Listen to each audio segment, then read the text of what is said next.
5 penyebab kenapa banyak orang yang belajar trading akhirnya menyerah.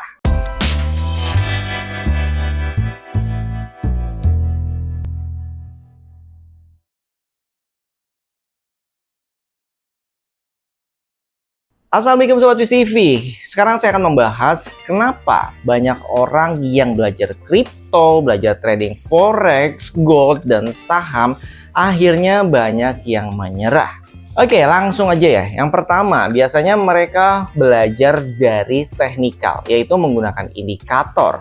Indikator ini juga banyak banget ya, dari moving average, stochastic, RSI, dan pokoknya banyak banget. Sampai indikator yang custom, bahkan banyak juga yang berbayar. Terus pertanyaannya adalah, apakah indikator tersebut itu ampuh? Jawabannya adalah belum tentu ya. Nah, di sini saya membahas berdasarkan pengalaman pribadi saya yang masuk di dunia trading dari mulai tahun 2011. Indikator itu mempunyai karakteristik dua. Yang pertama adalah indikator yang sifatnya itu delay. Biasanya ini ada di indikator yang fungsinya menunjukkan sebuah tren seperti moving average. Jadi kalau kalian menggunakan indikator yang tren itu biasanya trennya sudah terbentuk dulu baru kalian mengikuti tren tersebut. Iya, jatuhnya sudah telat ya.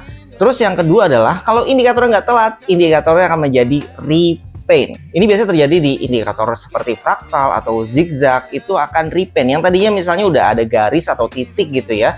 Terus kemudian titiknya berubah karena ada posisi yang lebih tinggi lagi. Kemudian ada juga indikator custom yang bahkan berbayar. Ini sebenarnya adalah indikator yang memang di custom gitu ya. Jadi dari berbagai macam indikator disatukan atau dengan formula yang lain gitu, ditambahkan filter tambahan. Sebagai contoh lah ya. Misalnya trader tersebut mempunyai racikan 5 indikator yang dijadikan satu ya. Jadi 5 indikator ini dijadikan satu, kemudian hanya muncul di layar misalkan buy, tanda panah gitu ya, buy, atau short atau sell di bagian atas tanda sell. Sayangnya ini juga sama sifatnya, kalau nggak delay ya repaint. Jadi bagi pengguna indikator itu memang tidak bisa menghindari hal tersebut ya. Dari yang tadinya belajar indikator, semua dipelajari ya banyak banget. Akhirnya mungkin ya mereka menyerah, nggak nemu gitu ya indikator yang sesuai. Akhirnya mempelajari yang namanya news atau fundamental. Pada kenyataannya baik itu news NFP, CPI, FOMC, seperti The Fed kalau udah ngomongin cut rate gitu ya, ini berefeknya kemana-mana, termasuk di kripto juga berefek ya. Jadi kita membahas di sini semua,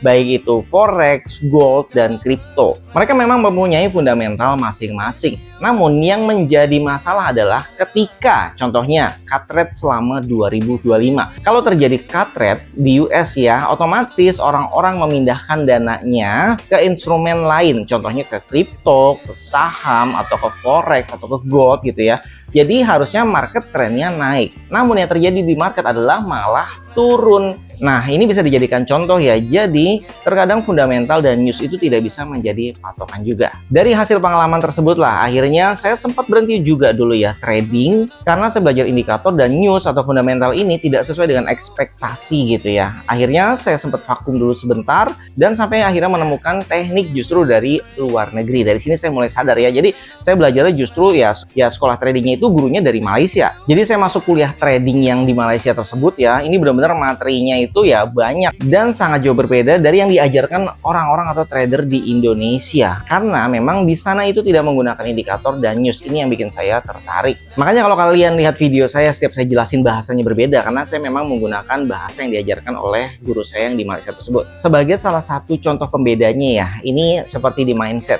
Di Indonesia itu selalu diulang-ulang di berbagai broker, trader itu bilang tidak ada yang tahu pergerakan market akan kemana. Justru kalau di Malaysia beda. Kamu harus tahu dulu pergerakan arah market kemana, baru kamu entry. Nah, ini yang bikin saya makin tertarik. Nanti ini akan kita bahas di nomor 5. Oke, sekarang kita lanjut nomor 3, yaitu disiplin dan kebiasaan. Misalnya kalian sudah mendapatkan sistem atau style trading yang cocok buat kalian sendiri.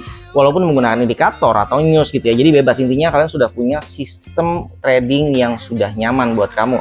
Biasanya masalah selanjutnya adalah disiplin, karena disiplin ini adalah merupakan bagian dari kebiasaan. Kalau kebiasaan harian kalian, misalkan di zaman sekolah itu sering terlambat, biasanya masuk kantor pas kerja juga telat. Terus kemudian kalian dikasih PR atau kerjaan dari kantor ya, tugas dari kantor, ngerjainnya itu ya ditunda-tunda. Nah, ini jadi kebiasaan kan lama-lama. Terus tiba-tiba kamu masuk market telat nih, ya udah kalau kalian maksa masuk yang ada minus. Terus setiap buka market telat mulu gitu. Sekalinya maksain ya tadi minus terus malah ya, jadi kena SL terus. Nah disinilah tingkat kesulitannya merubah pola kehidupan sehari-hari menjadi disiplin dulu. Baru akhirnya nanti bisa match nih dengan style trading kalian. Lanjut nomor 4 yaitu mental. Memang di market ini bisa dibilang kejam ya. Kalau nggak siap mental ya udah. Walaupun kalian sudah menguasai materinya, di saat praktek itu biasanya pada kena mental. Misalnya baru pertama kali entry di akun real gitu ya, itu udah gemeter duluan tuh, gemeter, terus hilang fokus, buyar. Jadi ilmu yang tadinya dipelajarin ya udah kayak ngelihat market tuh kayak gelap aja gitu ya. Seketika ilmunya luntur. Nah ini sebenarnya di mental ya.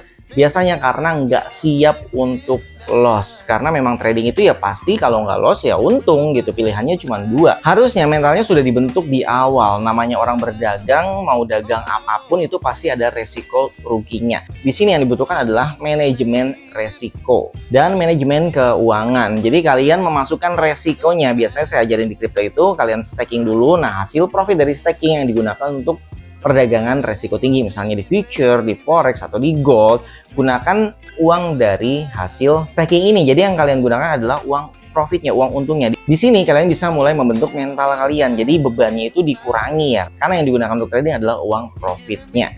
Dan yang kelima yaitu mindset. Orang-orang berpikirnya lu belajar kripto, lu belajar trading itu bisa cepet kaya. Pada kenyataannya enggak gitu. Walaupun ada, kalian mungkin nggak tahu perjuangan mereka itu dari kapan gitu ya. Jadi terlihatnya ketika mereka itu bersinar, mereka sudah di atas. Padahal perjuangan mereka itu bisa dibilang lama ya. Ada yang 5 tahun, ada yang 10 tahun, dan mungkin ada juga yang 3 tahun atau kurang. Nah ini bisa jadi mereka memang beruntung gitu ya, dapat jackpotnya di saat mereka masuk market, marketnya lagi bagus. Tapi perjuangan orang-orang yang di awal itu justru masuk market biasanya di saat marketnya sudah mulai bearish. Jadi kena FOMO dulu nih, di saat harga Bitcoin di atas baru pada mulai masuk, dan di sanalah mereka mulai merasakan bearish market. Di sanalah mereka mulai belajar market itu seperti apa gitu ya. Namun kalau orang-orang sekarang kan sudah banyak nih video edukasi trading, video edukasi kripto, akhirnya mereka bisa belajar dari pengalaman orang. Nah mungkin mereka yang sukses dalam 3 tahun ke bawah gitu ya, itu karena memang sudah belajar dulu di awal. Apalagi kalau mereka ikut kelas-kelas yang premium, yang berbayar, ini biasanya lebih cepat. Biasanya kalau yang premium gitu ya dibimbing secara langsung ya. Kalau gratisan bukannya jelek ya, tapi kalian harus memanajemen ilmunya masing-masing nih. Misalnya kalian harus punya pola dulu, belajar apa dulu, basicnya dulu, belajar apa lagi, resikonya dulu. Jadi kalian harus bentuk fondasinya dulu. Karena nggak ada yang ngajarin, jadi kalian ya memanajemen sendiri nih cara belajarnya bagaimana. Kemudian mindsetnya dirubah ya. Ini bukan jalan pintas untuk menjadi kaya secara instan. Memang benar ada kata-kata trading for living, tapi yang nggak 100% lo trading aja. Pasti biasanya orang tersebut punya usaha lain juga gitu ya, misalkan usaha offline atau usaha online yang lain juga sebagai backupnya, sehingga trading mereka ini menjadi investasi sifatnya gitu. Jadi bukan sehari-hari ini gue harus trading dulu buat bisa makan gitu, atau gue harus trading ini dalam sebulan supaya bisa bayar cicilan rumah, cicilan mobil, atau bayar kontrakan. Nggak gitu, karena saya sudah pernah mencoba hal itu selama setahun ya. Tradingnya jadi nggak nyaman, jadi kita harus kejar target, dan itu malah menjadi beban mental kita untuk berkembang. Jadi mulai sekarang mindsetnya dirubah ya. Kalian harus paham dulu arah market mau kemana, baru kalian melakukan entry atau masuk market. Kemudian mindsetnya dirubah menjadi investor dulu untuk jangka panjang, walaupun kalian juga seorang trader. Jadi bukan mengharapkan kalau kamu jago tradingnya kamu bisa cepat kaya, nggak gitu konsepnya. Jadi kita bangunnya dalam jangka waktu panjang. Siapkan dulu fondasinya sebelum kalian jadi trader. Dan bagi kalian yang mau belajar trading, terutama yang sudah bosen dengan indikator, sudah menyerah dengan news gitu ya, bisa join grup Telegram di deskripsi video ini. Kalau kalian suka video seperti ini, jangan lupa support kami dengan cara like, subscribe, komen, dan share. Sampai jumpa kembali. Salam sahabat VCV. Wassalamualaikum warahmatullahi wabarakatuh.